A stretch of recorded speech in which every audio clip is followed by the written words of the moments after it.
Hello students, welcome to study with me education.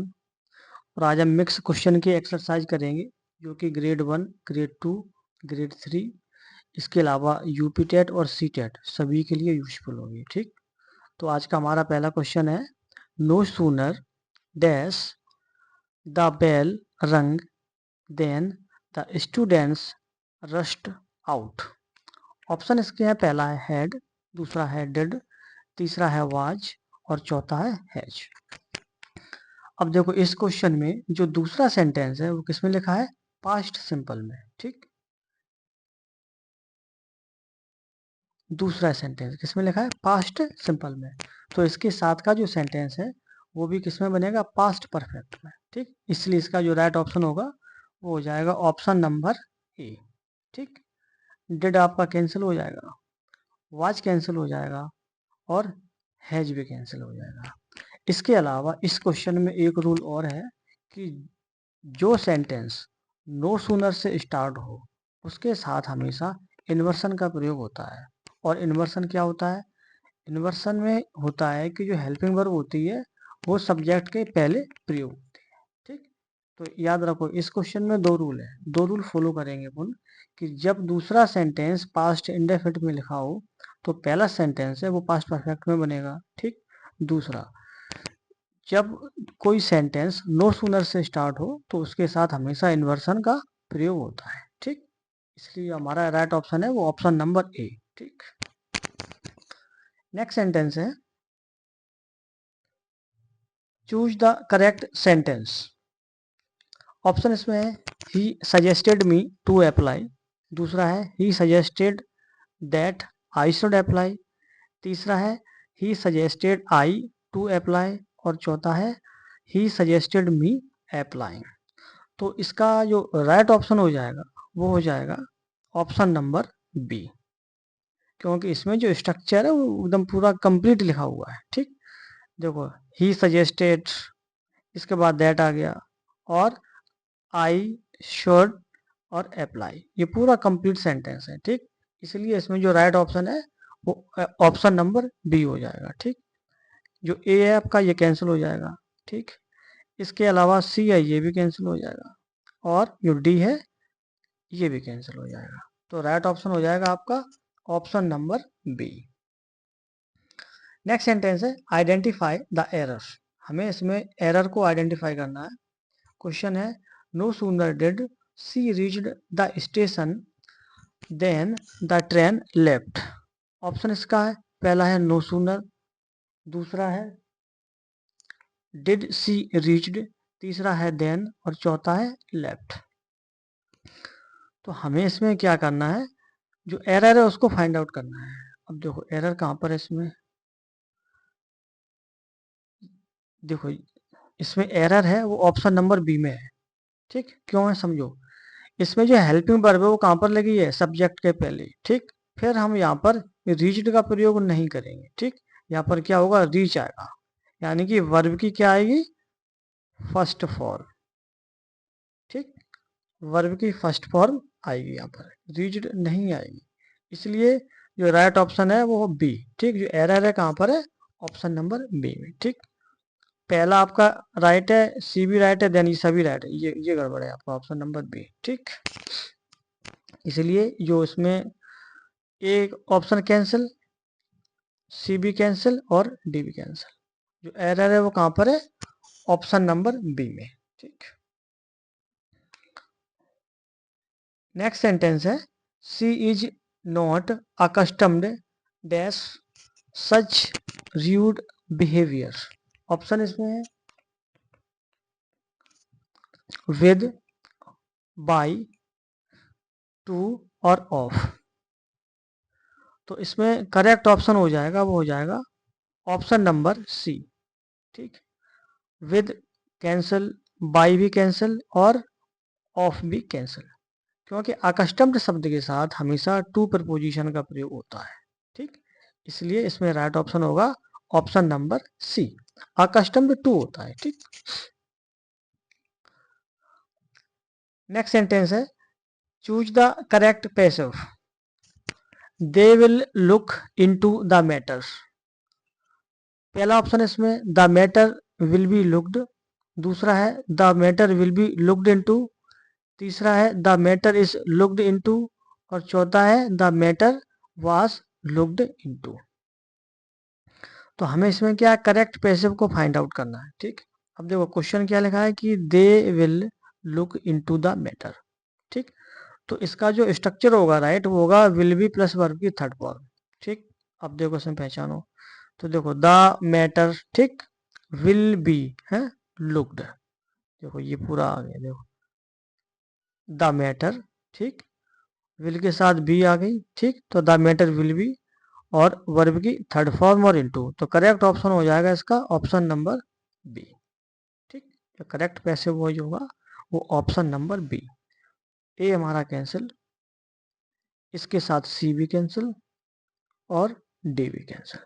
Correct option होगा option number B.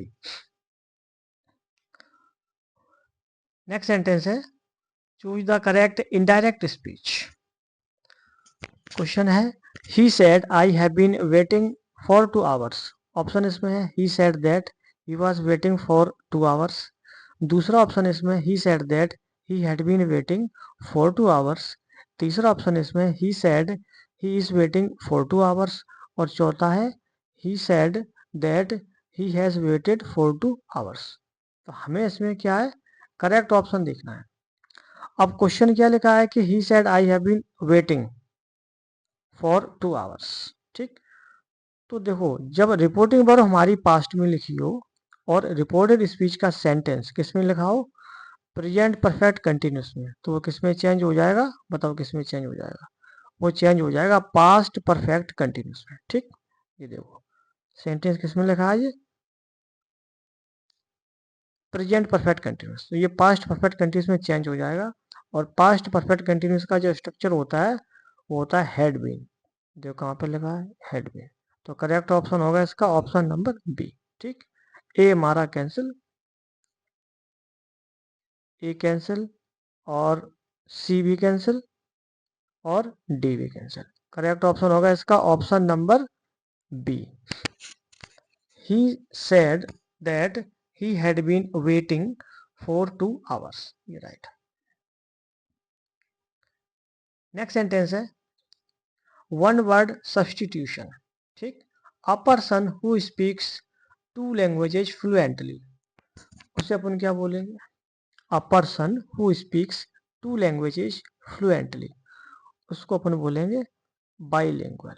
तो correct option होगा इसका option number C. ठीक, A cancel, B भी cancel और D भी कैंसिल। तो करेक्ट ऑप्शन क्या हो जाएगा इसका ऑप्शन नंबर सी।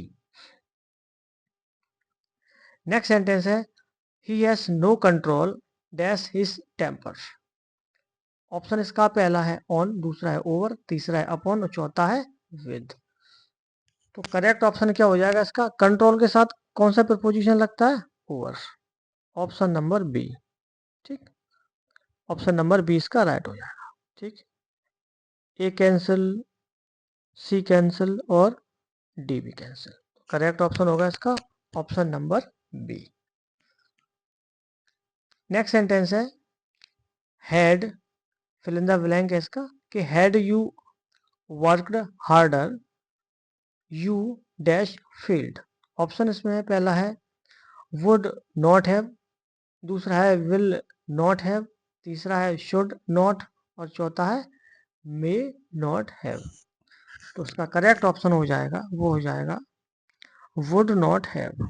ठीक, ऑप्शन नंबर इसका ए राइट हो जाएगा। ठीक, इसका बी ऑप्शन कैंसिल, सी भी कैंसिल और डी भी कैंसिल। अब क्यों हो जाएगा ये जरा समझ लो कि हैड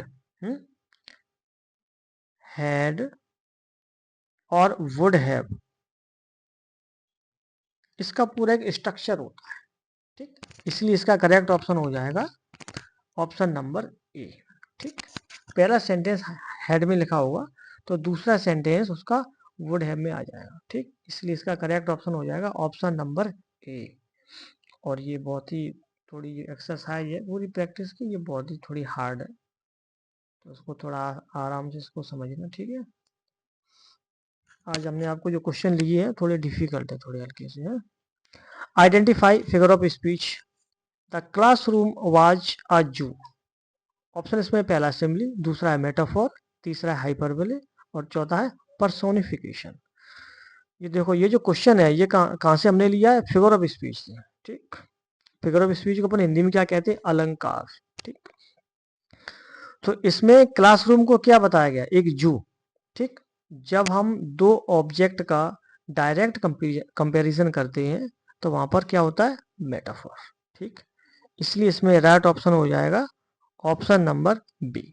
ठीक, जहां पर लाइक एज का प्रयोग होता है वहां पर सिमिली होता है। ठीक, और जब हम डायरेक्ट किसी दो ऑब्जेक्ट का डायरेक्ट कंपैरिजन कर देंगे वहां पर मेटाफोर होता है। ठीक, इसलिए इसका ऑप्शन नंबर ए कैंसिल, सी भी कैंसिल और डी भी कैंसिल। ठीक, हाइपरबोले और पर्सोनिफिकेशन ये सभी कैंसिल हो जाएंगे और राइट ऑप्शन होगा इसका ऑप्शन नंबर बी। ठीक, तो मेटाफोर समझ में आया क्या होता है?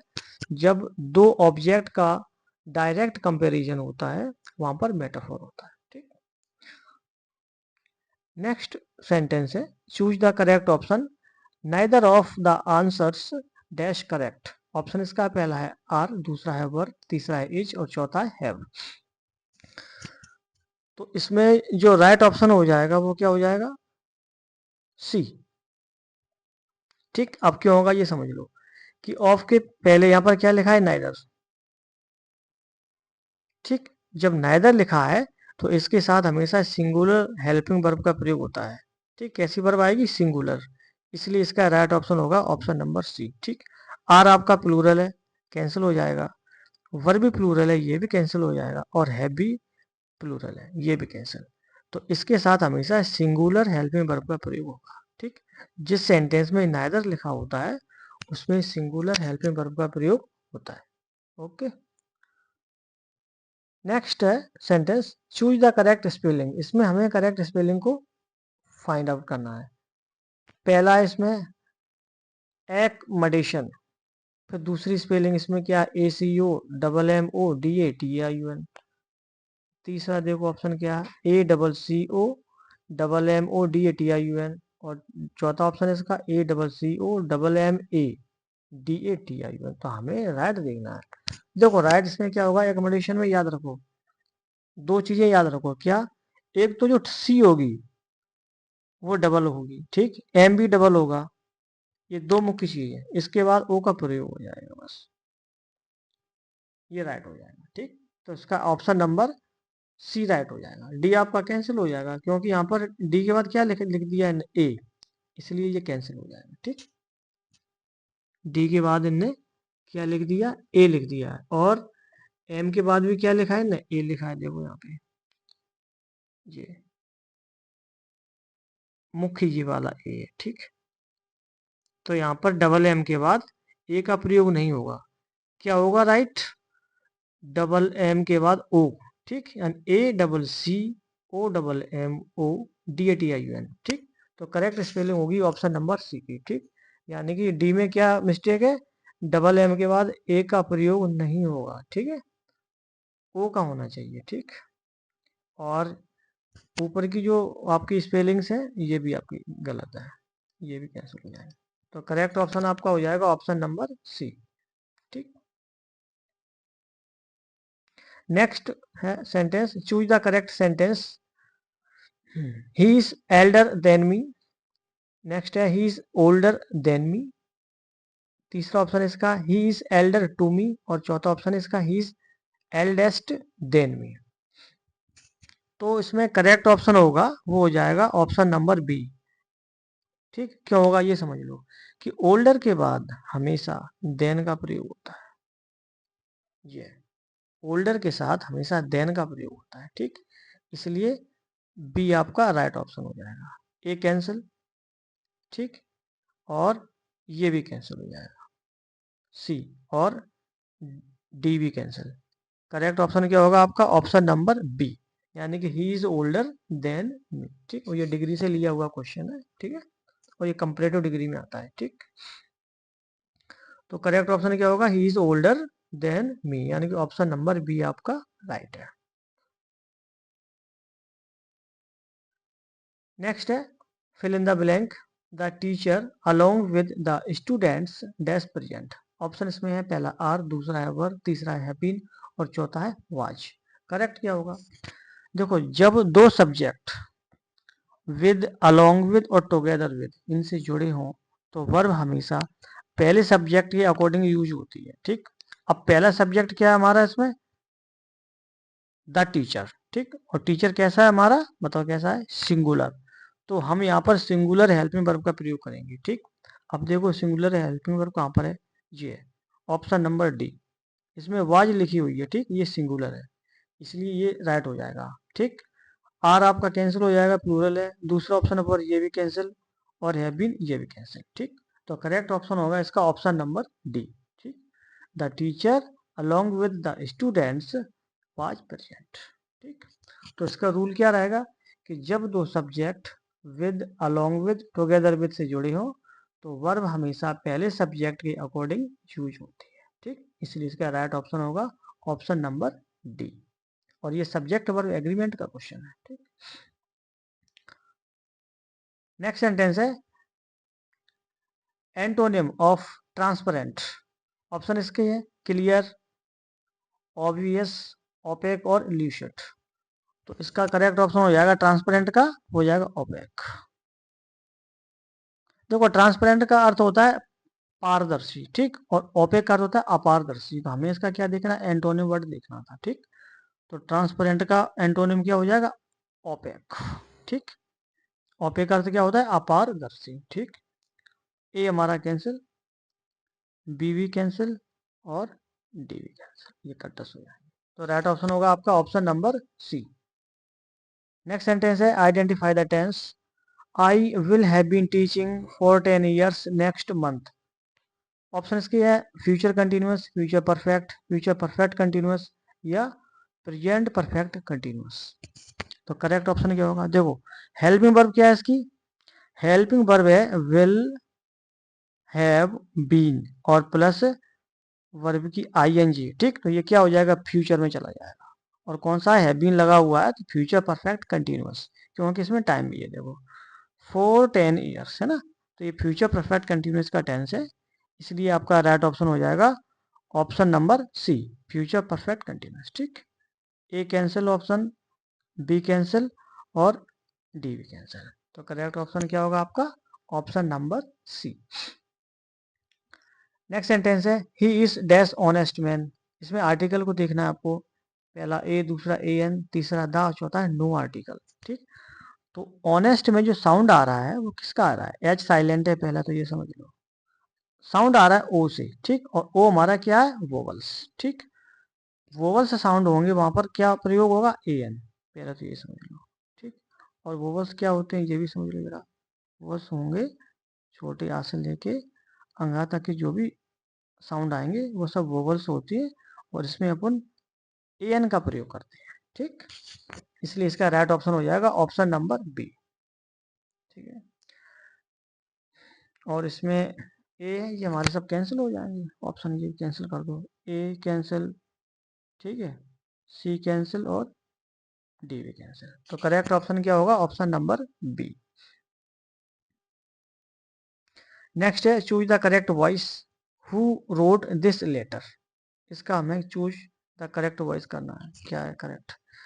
By whom this letter was written, by whom was this letter written, तीसरा है by whom this letter is written और चौथा है by whom had this letter written. तो करेक्ट ऑप्शन क्या होगा? देखो, क्वेश्चन क्या है? हु से लिखा है, तो हु से लिखा है तो बाई हुम बनेगा, पहले तो ये समझ लो। दूसरा जो सेंटेंस है पास्ट सिंपल का है, तो इसमें वाज हेल्पिंग वर्ब का प्रयोग होगा, बस यहीं से पकड़ लो। By whom was. ठीक, दिस लेटर और रिटर्न। करेक्ट ऑप्शन होगा आपका ऑप्शन नंबर बी। ठीक, ए कैंसिल, सी कैंसिल और डी भी कैंसिल। ठीक, अब समझो बाई हुम क्यों आया है? क्योंकि वहां पर हु लिखा हुआ है, इसलिए बन गया हु का बन गया बाई हुम। ठीक, और पास्ट इंडेफिनिट का सेंटेंस, इसलिए इसमें वाज हेल्पिंग वर्ब आ गई। ठीक, और दिस लेटर और रिटर्न। करेक्ट ऑप्शन होगा इसका ऑप्शन नंबर बी। ठीक है,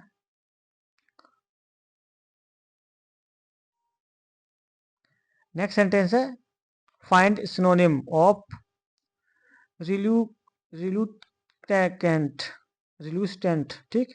इसका हमें क्या देखना है, सिनोनिम देखना है, ठीक है। किसका देखना है, रिल्यूस्टेंट का। ईगर, विलिंग, हेजिटेंट और हैप्पी। तो करेक्ट ऑप्शन इसका क्या होगा, रिल्यूस्टेंट का अर्थ होता है झिझक हो, ठीक है, कोई भी चीज क्लियर ना हो, कोई भी चीज कैसी हो, क्लियर ना हो, अनिश्चित हो, है ना, अनैच्छिक हो। तो इसका सिनोनिम क्या बन जाएगा, देखो ईगर मीन्स उत्सुक होता है, विलिंग मीन्स किसी की इच्छा करना, हैप्पी मीन्स खुश होना। तो ये तीनों तो पॉजिटिव चले जाएंगे। नेगेटिव क्या बन जाएगा, हेजिटेट। हेजिटेट मीन्स होता है हिचकिचाना, ठीक। ऑप्शन नंबर सी राइट हो जाएगा, ठीक। यानी कि रिल्यूस्टेंट का अर्थ होता है अनैच्छिक या कोई भी निर्णय एकदम से नहीं लेना, हिचकिचाना किसी भी काम के लिए। तो हेजिटेट का अर्थ भी हिचकिचाना होता है, ठीक। रिल्यूस्टेंट का अर्थ होता है अनैच्छिक या अनिश्चित, और हेजिटेट का वही मीनिंग है। तो दोनों का सिनोनिम हो जाएगा, ठीक। ईगर आपका कैंसिल, विलिंग भी कैंसिल और हैप्पी भी कैंसिल। करेक्ट ऑप्शन होगा आपका ऑप्शन नंबर सी, ठीक। यानी कि रिल्यूस्टेंट का जो करेक्ट सिनोनिम होता है वो हेजिटेंट होता है, ठीक। नेक्स्ट है choose the correct conditional. If he dash earlier he would have caught the train. Option इसमें कम, कम्स, हैड कम और वुड कम। तो करेक्ट क्या होगा, देखो जब दूसरा सेंटेंस किस में लिखा हो, वुड हैव में, वुड हैव प्लस वर्ब की थर्ड फॉर्म, तो पहला सेंटेंस है उसके साथ का वो बन जाएगा हैड से, ठीक। यानी हैड और वुड हैव का कॉम्बिनेशन होता है। स्ट्रक्चर क्या रहता है, if plus had plus would have, ठीक। इसलिए करेक्ट ऑप्शन होगा इसका ऑप्शन नंबर सी, ठीक। पहला कैंसिल, दूसरा भी कैंसिल और चौथा ऑप्शन ये भी कैंसिल, ठीक। करेक्ट ऑप्शन क्या होगा इसका, option number C. Next sentence है he is senior dash me by 2 years। Option इसमें है देन, टू, फ्रॉम और विद। तो याद रखो सीनियर के साथ या जूनियर के साथ हमेशा टू प्रपोजिशन का प्रयोग होता है, ठीक। Senior to, junior to, prefer to, refer to, है ना, एक्सटीरियर टू, इस तरीके से। तो करेक्ट ऑप्शन होगा इसका option number B, then cancel हो जाएगा, ठीक। फ्रॉम भी कैंसिल हो जाएगा और विद भी कैंसिल हो जाएगा। सीनियर टू, अगर जूनियर शब्द आएगा उसमें भी टू प्रपोजिशन लगेगा, ठीक है।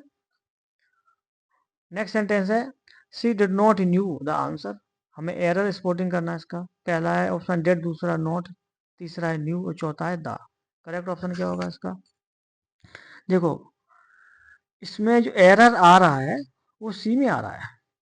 क्यों आ रहा है ये समझो कि डिड नॉट के बाद फर्स्ट फॉर्म का प्रयोग होता है, फर्स्ट फॉर्म का प्रयोग होगा, ठीक, ना कि सेकंड फॉर्म का। तो ये गलत हो जाएगा, यहाँ पर क्या आएगा, नो आएगा, ठीक। न्यू की जगह क्या आएगा, नो, नो। करेक्ट ऑप्शन ये होगा, ठीक। इसलिए जो एरर है वो ऑप्शन नंबर सी में है, ठीक। ए हमारा कैंसिल, बी कैंसिल और डी भी कैंसिल। करेक्ट ऑप्शन क्या होगा, ऑप्शन नंबर सी, इसमें एरर है, ठीक है। नेक्स्ट सेंटेंस है चूज द करेक्ट सेंटेंस।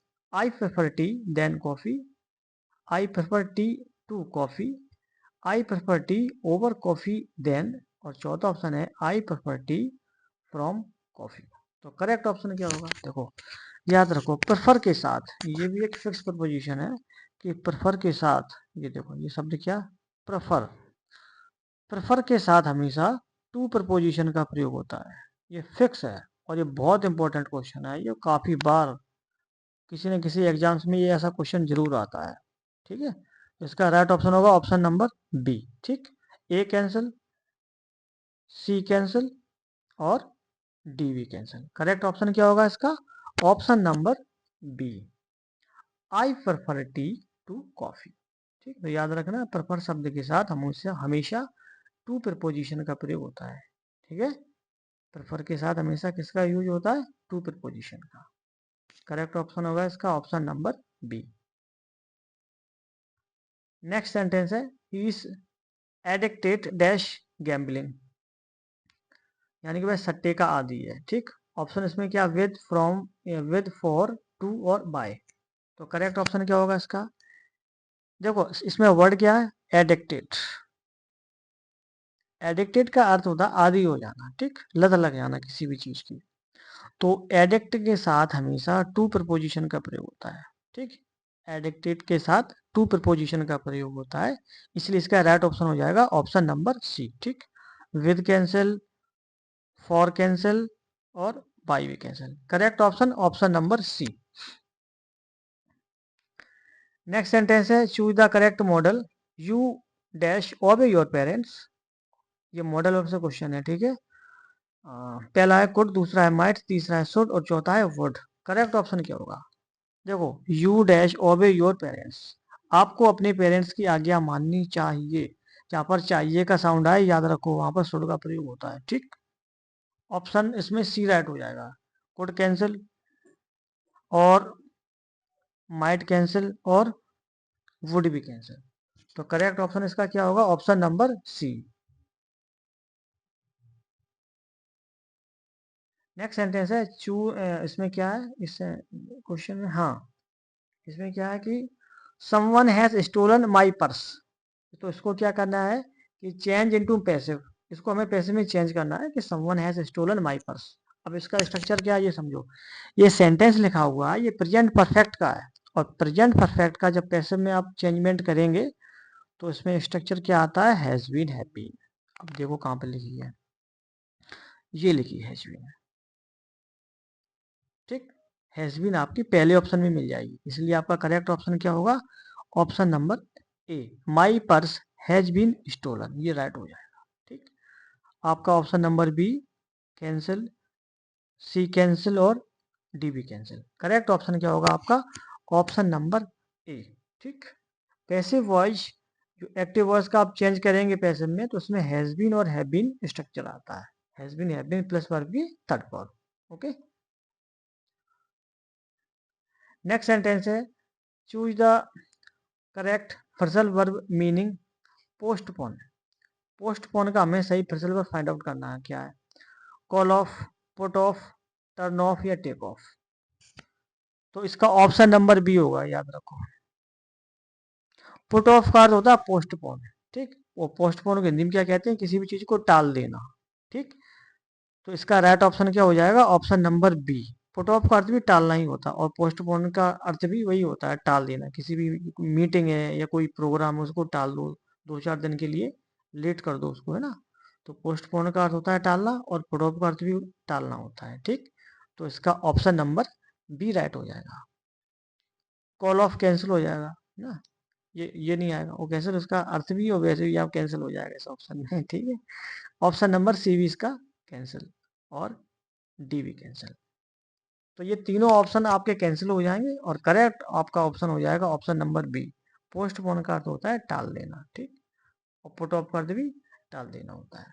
तो इसके करेक्ट जो फ्रेजल वर्ब है वो ऑप्शन नंबर बी में है, ठीक। नेक्स्ट सेंटेंस है scarcely had he finished his speech dash the audience applauded। Option इसमें है then, दूसरा है when, तीसरा है then then और चौथा है before। तो करेक्ट इसमें क्या आएगा? ऑप्शन बताओ। इसमें आ जाएगा ऑप्शन नंबर बी। क्यों आएगा जी समझ लो जरा, कि जिस सेंटेंस में स्केयर्सली शब्द लिखा हो, स्केयर्सली उसके साथ हमेशा व्हेन कंजक्शन का प्रयोग होता है, ठीक। पहला तो ये आपका रूल हो गया कि जिस सेंटेंस में स्केयर्सली शब्द लिखा हो उसमें व्हेन कंजक्शन का प्रयोग होता है। एक रूल इस सेंटेंस में और है कि स्केयर्सली के साथ हमेशा इन्वर्सन का भी प्रयोग होता है। और इन्वर्सन क्या होता है? इन्वर्सन में जो हेल्पिंग वर्ब होती है वो सब्जेक्ट के पहले प्रयोग होती है, ठीक। जैसे ये देखो हैड, और ये सब्जेक्ट है आपका, ठीक। तो जो हेल्पिंग वर्ब है वो सब्जेक्ट के पहले इसमें आई हुई है, ठीक। तो याद रखो इस सेंटेंस में आपको दो रूल है, और दोनों ही बहुत ही इंपॉर्टेंट रूल है इसके। पहला रूल है कि स्केर्सली के साथ हमेशा व्हेन कंजक्शन का प्रयोग होता है, और दूसरा है कि स्केर्सली के साथ हमेशा इन्वर्सन होता है, ठीक। तो इसका करेक्ट ऑप्शन हो जाएगा ऑप्शन नंबर बी। ए आपका कैंसिल, सी भी कैंसिल और डी भी कैंसिल।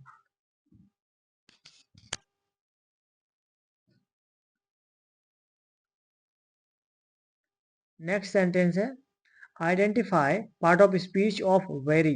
वेरी क्या है पार्ट ऑफ स्पीच में?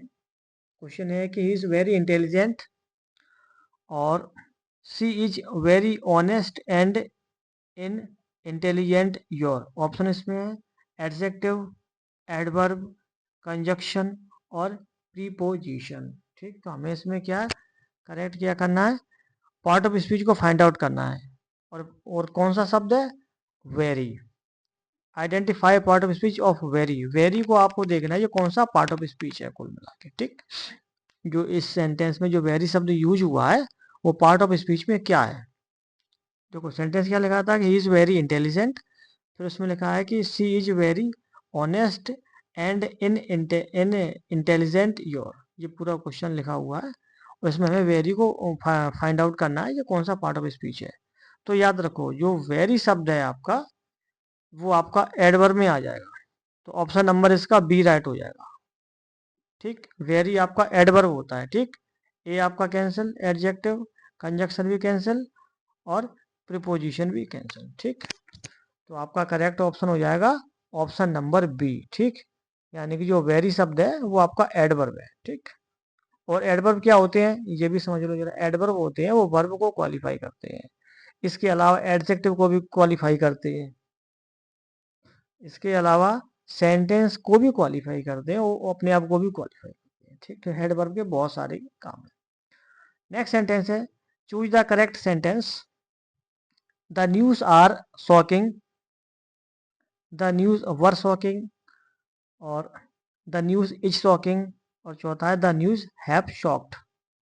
ठीक, तो हमें इसमें करेक्ट इसमें सेंटेंस देखना है, तो इसका करेक्ट सेंटेंस हो जाएगा, वो हो जाएगा ऑप्शन नंबर सी। क्योंकि देखो द न्यूज दिखने में हमें कैसा लग रहा है, सिंगुलर, वो प्लूरल दिख रहा है, एस लगी हुई है, मगर ये कैसा है, सिंगुलर है। एस लगने से ये हमें प्लूरल दिख रहा है मगर ये कैसा है, सिंगुलर है। ठीक, और सिंगुलर है तो वर्ब भी कैसी आएगी, सिंगुलर इज, ये देखो, और वर्ब की आईएनजी फॉर्म। ठीक, तो करेक्ट ऑप्शन हो जाएगा इसका ऑप्शन नंबर सी। ठीक, आपका ए कैंसिल, बी भी कैंसिल। ठीक है, क्योंकि दोनों में क्या है, प्लूरल हेल्पिंग वर्ब का प्रयोग हुआ है। ठीक है, दोनों में ही प्लूरल हेल्पिंग वर्ब है, इसलिए दोनों ही कैंसिल।